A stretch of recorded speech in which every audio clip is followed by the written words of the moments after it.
আগামীকাল আপনি মারা যাবেন এটা জানতে পারলে আপনি কি করবেন? একটা ভাইবা বোর্ডের প্রশ্ন ছিল এরকম। প্রার্থী জবাব দিল, বেছে বেছে আমার শত্রুদের সাথে সাক্ষাৎ করব। উত্তর শুনে ভাইবা বোর্ডের সদস্যরা তো অবাক। একজন জানতে চাইলেন, কেন আপনি এমনটা কেন করবেন? জবাবে প্রার্থী বলল, যারা আমার আপনজন তাদের উপর আর মায়া বাড়ানোর মানে হয় না।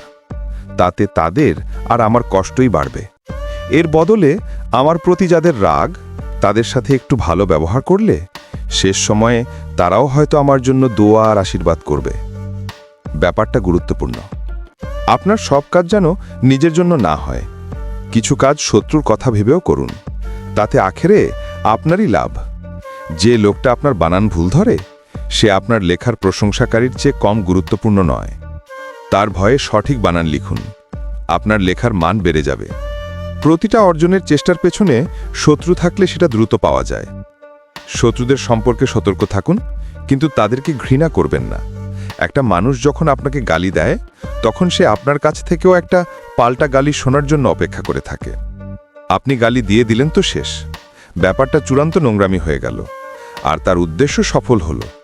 আর যদি গালির জবাবে হাসি মুখে তাকে শুভকামনা জানান, সে আপনাকে নতুন করে আবিষ্কার করবে।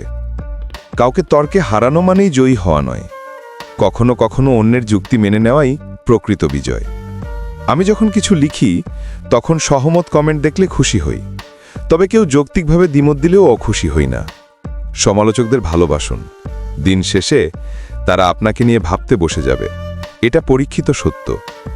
মনে রাখবেন, প্রত্যেক শত্রুই আপনার জন্য এক একটা সতর্ক বার্তা, আর সতর্কতা সফলতার জন্য প্রচণ্ড দরকারি। কেউ অমুকের ভাতিজা বলে পাওয়ার দেখালে আপনি নিজেকে তমুকের ভাগ্নে হিসেবে পরিচয় না দিয়ে লোকটাকে সালাম দিয়ে চলে আসুন। এতে আপনি ছোট হবেন না, বরং বড় হবেন। ভালো থাকুক চারপাশের মানুষগুলো, ভালোবাসার, ঘৃণার, কাছের, দূরের সবাই।